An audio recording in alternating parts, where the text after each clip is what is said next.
everyone, and welcome back to Alleviate Learning. I hope you all are very fine. Respected viewers, आज हम sentence के बुनियादी blocks की बात करेंगे, यानी सब्जेक्ट और प्रेडिकेट के हवाले से। ये इंग्लिश ग्रामर का बुनियादी कॉन्सेप्ट है, जो आपको समझने में मदद देगा कि सेंटेंसेस कैसे बनते हैं, जिससे आप बेहतर राइटर, स्पीकर और रीडर बन सकते हैं। और अगर आप किसी कॉम्पिटिटिव एग्जाम्स की तैयारी कर रहे हैं, जैसा कि सीएसएस, पीसीएस, पीएमएस, यूपीएससी या किसी और कॉम्पिटिटिव एग्जाम्स की, तो ये वीडियो आपके लिए है। रिस्पेक्टेड व्यूअर्स, इस 15 से 20 मिनट की वीडियो में सब कुछ स्टेप बाय स्टेप मैं ब्रेक डाउन करूंगा। हम बेसिक से शुरू करेंगे। सब्जेक्ट क्या है, प्रेडिकेट क्या है और कंप्लीट सेंटेंस क्या बनाता है, फिर एग्जाम्पल, स्टैंडर्ड रूल्स, कुछ एक्सेप्शंस और कमांड्स में छुपा हुआ सब्जेक्ट भी देखेंगे। आखिर में हम रिन एंड मार्टिन की क्लासिकल किताब high school English grammar and composition से एक्सरसाइज करेंगे। आखिर तक आप सब्जेक्ट और प्रेडिकेट पहचानने में माहिर हो जाएंगे। चलिए शुरू करते हैं। रेस्पेक्टेड व्यूअर्स, सबसे पहले सब्जेक्ट क्या है? सब्जेक्ट वो शख्स, जगह या चीज़ है जिसके बारे में सेंटेंस है। फॉर एग्जांपल, मैं कहता हूँ द डॉग रन्स। इस सेंटेंस में अगर मैं सब्जेक्ट की बात करूँ तो वो क्या है? वो द डॉग है। ये सब्जेक्ट है जिसके ऊपर पूरा सेंटेंस क्या है? फोकस है। प्रेडिकेट ये सेंटेंस का वो पार्ट है जो सब्जेक्ट के बारे में बताता है। इस पार्ट में हमेशा वर्ब या एक्शन शामिल होता है। प्रेडिकेट हमें ये बताता है कि सब्जेक्ट क्या कर रहा है, कैसा है या इसके साथ क्या हो रहा है। इस एग्जाम्पल में जो रन है वो क्या है? वो प्रेडिकेट है। ये बता रहा है कि डॉग क्या कर रहा है। लेकिन कभी कभार प्रेडिकेट लंबा भी हो सकता है। इसमें ऑब्जेक्ट, एडवर्ब या मजीद डिटेल्स हो सकते हैं, जिसमें the dog runs quickly through the park. यानी इसमें हमने थोड़ा-सा, जिस तरह मैंने पहले बता दिया कि इसमें ऑब्जेक्ट, एडवर्ब या मज़ीद डिटेल भी आ सकता है। सब्जेक्ट और प्रेडिकेट मिलकर मुकम्मल सेंटेंस बनाते हैं। मुकम्मल सेंटेंस के लिए दोनों पार्ट ज़रूरी है, यानी सब्जेक्ट और प्रेडिकेट। बात करने के लिए या उसके बारे में कुछ कहना, बगैर एक के ये सिर्फ फ्रेगमेंट है। हम एक एग्जांपल लेते हैं। मैं कहता हूँ द कैकलिंग ऑफ गीज़। अब इसमें अगर हम सिर्फ देख ले, सिर्फ सब्जेक्ट है, तो ये हमारे पास क्या है? ये सेंटेंस हम इसको नहीं कह सकते क्योंकि ये कंप्लीट नहीं है। अगर हम इसके साथ क्या जोड़ेंगे? एक दो वर्ड और जोड़ लेंगे तो ये हमारे पास क्या हो जाएगा? कंप्लीट। हम अगर इसके साथ लिख दें द कैकलिंग ऑफ गीज़ सेव्ड रोम, तो ये सेंटेंस क्या हो जाएगा? ये एक कंप्लीट सेंटेंस बन जाएगा।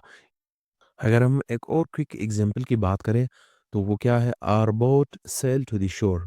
यानी अब हम इसमें इस सेंटेंस में अगर हम देख ले तो आवर बोट हमारे पास क्या है?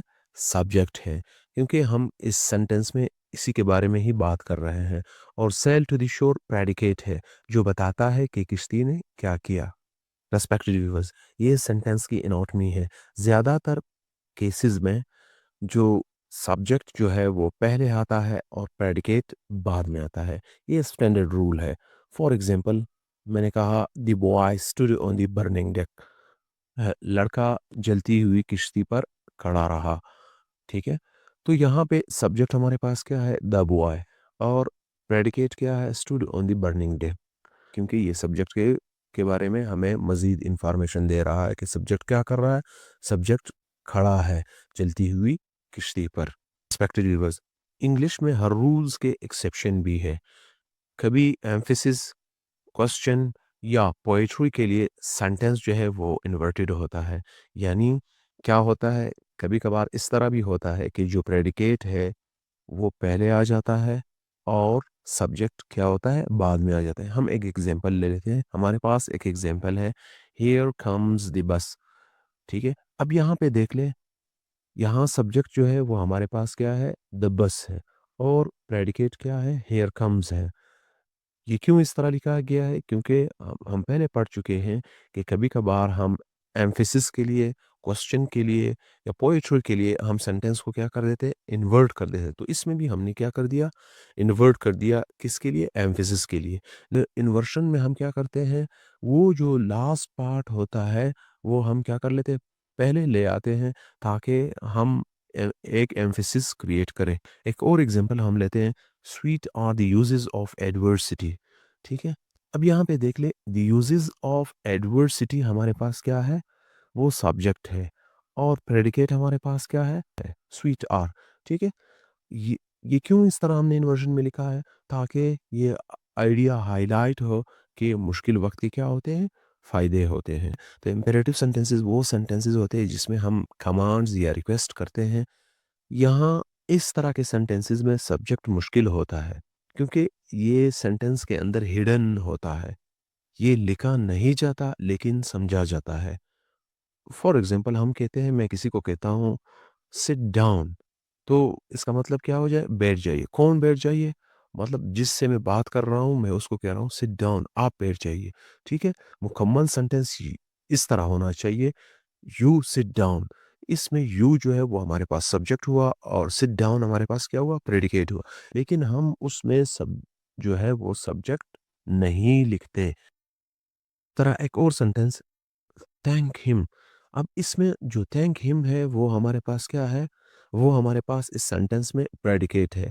तो इस सेंटेंस में जो हमारे पास सब्जेक्ट है वो क्या है, वो यू है। क्यों यू है, क्योंकि मैं जिससे बात कर रहा हूँ उसको कह रहा हूँ कि उसका शुक्रिया अदा करो। तो जिससे मैं बात कर रहा हूँ उसको कह रहा हूँ कि उसका शुक्रिया अदा करें। ठीक है, तो इसलिए सब्जेक्ट यहाँ पे क्या हुआ, यू हुआ। ये थे हमारे पास सब्जेक्ट और प्रेडिकेट के हवाले से बेसिक रूल। अब हम प्रैक्टिस करेंगे रेन एंड मार्टिन की बुक से। मैं हर सेंटेंस पढ़ूंगा और फिर इसे सब्जेक्ट और प्रेडिकेट में ब्रेक डाउन करूंगा। अगर आप खुद ट्राई करना चाहते हो तो वीडियो को पास करें और कमेंट्स में बताएं कि आपने कितने दुरुस्त किए। अब सेंटेंस नंबर फर्स्ट है, द कैकलिंग ऑफ गीज सेव्ड रोम, यानी गीज की आवाज़ों ने रोम को बचाया। अगर हम इस सेंटेंस को ज़रा डिटेल से देख लें, तो द कैकलिंग ऑफ गीज जो है वो इस सेंटेंस में सब्जेक्ट है, क्योंकि इस सेंटेंस में गीज की बात हो रही है। और सेव्ड रोम इस सेंटेंस में क्या है, प्रेडिकेट है।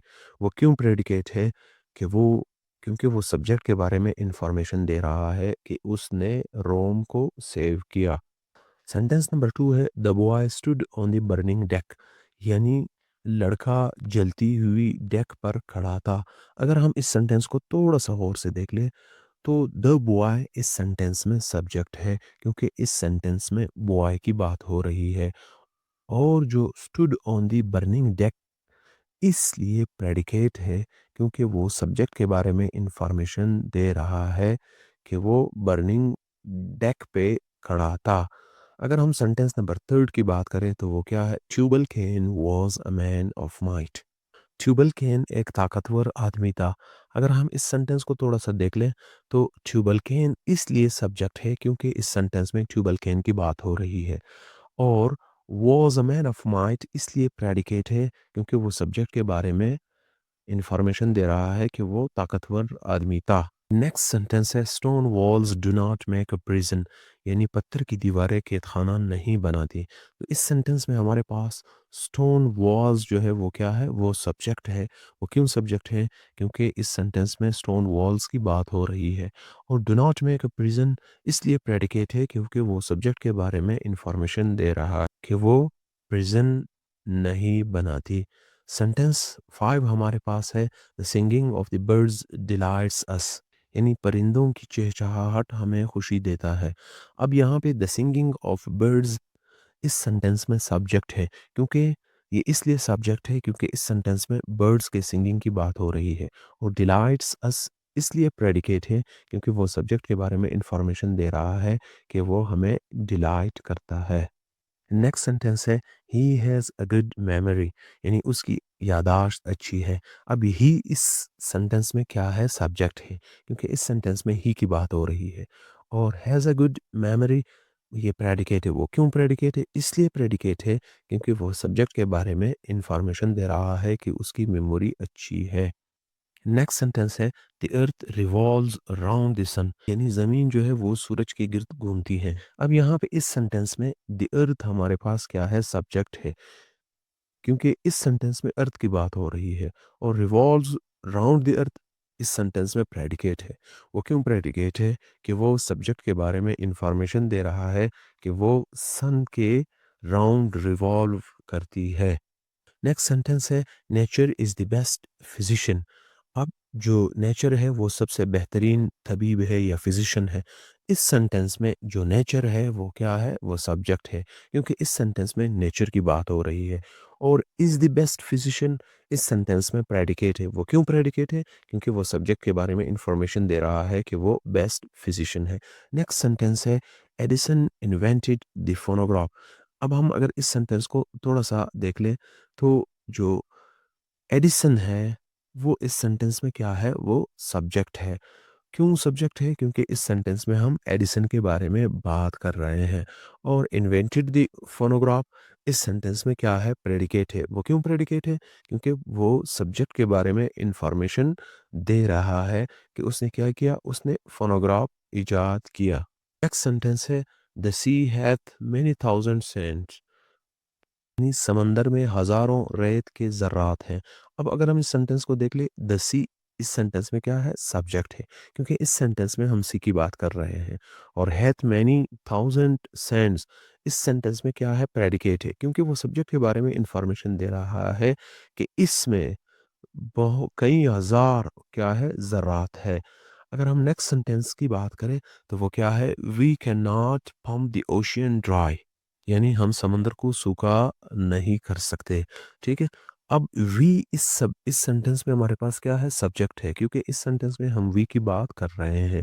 Can not pump the ocean dry इस सेंटेंस में क्या है, प्रेडिकेट है। वो क्यों प्रेडिकेट है? क्योंकि वो सब्जेक्ट के बारे में इंफॉर्मेशन दे रहा है कि हम ओशियन को ड्राई पंप नहीं कर सकते। नेक्स्ट सेंटेंस है borrowed garments never fit well, यानी उधार के कपड़े कभी अच्छी तरह फिट नहीं होते। अब हम अगर इस सेंटेंस को देख ले तो बारोड गारमेंट इस सेंटेंस में क्या है, सब्जेक्ट है, क्योंकि इस सेंटेंस में बारोड गारमेंट की बात हो रही है।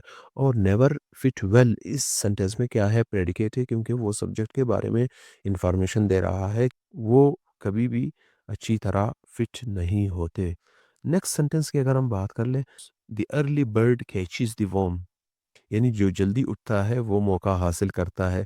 अगर हम इस सेंटेंस को देख लें तो इसमें द अर्ली बर्ड जो है वो सब्जेक्ट है, क्योंकि इस सेंटेंस में अर्ली बर्ड की बात हो रही है। और कैचेस द वर्म इस सेंटेंस में क्या है, प्रेडिकेट है, क्योंकि वो सब्जेक्ट के बारे में इंफॉर्मेशन दे रहा है कि वो वर्म को कैच कर लेता है। नेक्स्ट सेंटेंस है ऑल मैटर इज़ इंडिस्ट्रक्टिबल, यानी तमाम मादा लाफानी है। अगर हम इस सेंटेंस को देख ले तो ऑल मैटर इस सेंटेंस में क्या है, सब्जेक्ट है, क्योंकि इस सेंटेंस में ऑल मैटर की बात हो रही है। और इज़ इंडिस्ट्रक्टिबल इस सेंटेंस में क्या है, प्रेडिकेट है, क्योंकि वो सब्जेक्ट के बारे में इंफॉर्मेशन दे रहा है कि वो इंडिस्ट्रक्टिबल है। नेक्स्ट सेंटेंस की अगर हम बात कर ले तो वो क्या है, Islamabad is the capital of Pakistan. ठीक है, इस्लामाबाद पाकिस्तान का क्या है, दारुल हुकूमत। इस्लामाबाद इस सेंटेंस में क्या है, सब्जेक्ट है, क्योंकि इस सेंटेंस में हम इस्लामाबाद की बात कर रहे हैं। और is the capital of Pakistan ये इस सेंटेंस में क्या है, प्रेडिकेट है, क्योंकि वो सब्जेक्ट के बारे में इंफॉर्मेशन दे रहा है कि वो क्या है, वो पाकिस्तान का कैपिटल है। नेक्स्ट सेंटेंस है the beautiful rainbow soon faded away, यानी खूबसूरत कौस कज़ा जल्द गायब हो गई। अब द ब्यूटीफुल रेनबो इस सेंटेंस में क्या है, सब्जेक्ट है, क्योंकि हम ब्यूटीफुल रेनबो की बात कर रहे हैं। सून फीडेड अवे इस सेंटेंस में क्या है, प्रेडिकेट है, क्योंकि वो सब्जेक्ट के बारे में इंफॉर्मेशन दे रहा है कि वो क्या हो गई, वो जल्द गायब हो गई। नेक्स्ट सेंटेंस है no man can serve two masters, यानी कोई आदमी भी दो आकाओं की खिदमत नहीं कर सकता। अब यहाँ पे देख ले, नो मैन जो है इस सेंटेंस में क्या है, सब्जेक्ट है, क्योंकि इस सेंटेंस में हम नो मैन की बात कर रहे हैं। कैन सर्व टू मास्टर इस सेंटेंस में क्या है, प्रेडिकेट है। क्यों प्रेडिकेट है? क्योंकि वो सब्जेक्ट के बारे में इंफॉर्मेशन दे रहा है कि वो दो मास्टर को सर्व नहीं कर सकता। नेक्स्ट सेंटेंस है a sick room should be well aired, यानी बीमार के कमरे को हवादार होना चाहिए। अब यहाँ पे हम अगर देख ले, अ सिक रूम इस सेंटेंस में क्या है, सब्जेक्ट है, क्योंकि इस सेंटेंस में हम सिक रूम की बात कर रहे हैं। और शुड बी वेल हियर्ड इस सेंटेंस में क्या है, प्रेडिकेट है, क्योंकि वो सब्जेक्ट के बारे में इंफॉर्मेशन दे रहा है कि उसे वेल हियर्ड होना चाहिए, यानी उसे हवादार होना चाहिए। अगर हम नेक्स्ट सेंटेंस की बात कर लें, तो नेक्स्ट सेंटेंस हमारे पास है the sun rises in the east, यानी सूरज मशरिक से निकलता है। अब यहाँ पे हम देख लें तो जो द सन है वो इस सेंटेंस में क्या है, वो सब्जेक्ट है। वो क्यों सब्जेक्ट है, क्योंकि इस सेंटेंस में हम सन की बात कर रहे हैं। और राइजेस इन द ईस्ट इस सेंटेंस में क्या है, प्रेडिकेट है। वो क्यों प्रेडिकेट है, वो इसलिए प्रेडिकेट है कि वो सब्जेक्ट के बारे में इंफॉर्मेशन दे रहा है कि वो ईस्ट में राइज करता है। ठीक है। नेक्स्ट सेंटेंस है हमारे पास, क्या है, a barking sound the shepherd hears, चरवाहा जो है वो भौंकने की आवाज़ सुनता है। तो अगर हम देख ले, द शेपर्ड इस सेंटेंस में क्या है, सब्जेक्ट है, क्योंकि इस सेंटेंस में हम शेपर्ड की बात कर रहे हैं। और बार्किंग साउंड जो है, हियर अ बार्किंग साउंड, इस सेंटेंस में क्या है, प्रेडिकेट है, क्योंकि वो सब्जेक्ट के बारे में इंफॉर्मेशन दे रहा है कि वो भौंकने की आवाज़ सुनता है। नेक्स्ट सेंटेंस है हमारे पास, on the top of the hills lives a hermit, यानी पहाड़ी के ऊपर एक दरवेश रहता है। अब अगर हम इस सेंटेंस को देख ले, ठीक है, तो अ हर्मिट इस सेंटेंस में क्या है, सब्जेक्ट है, क्योंकि इस सेंटेंस में हम हर्मिट यानी दरवेश की बात कर रहे हैं। Lives on the top of the hill, ये इस सेंटेंस में क्या है, प्रेडिकेट है, क्योंकि वो सब्जेक्ट के बारे में इंफॉर्मेशन दे रहा है कि वो कहाँ पे लिव करता है, वो on the top of the hill. ये सेंटेंस हमारे पास क्या है, ये भी इन्वर्टेड है। रेस्पेक्टेड व्यूअर्स, ये बहुत अच्छी प्रैक्टिस थी। अगर आपने इसको फॉलो किया तो आपको ज़्यादा एतमाद होना चाहिए। याद रखें, सब्जेक्ट और प्रेडिकेट पहचानना आपको बेहतर सेंटेंसेस बनाने और फ्रैगमेंट से बचने में मदद देता है।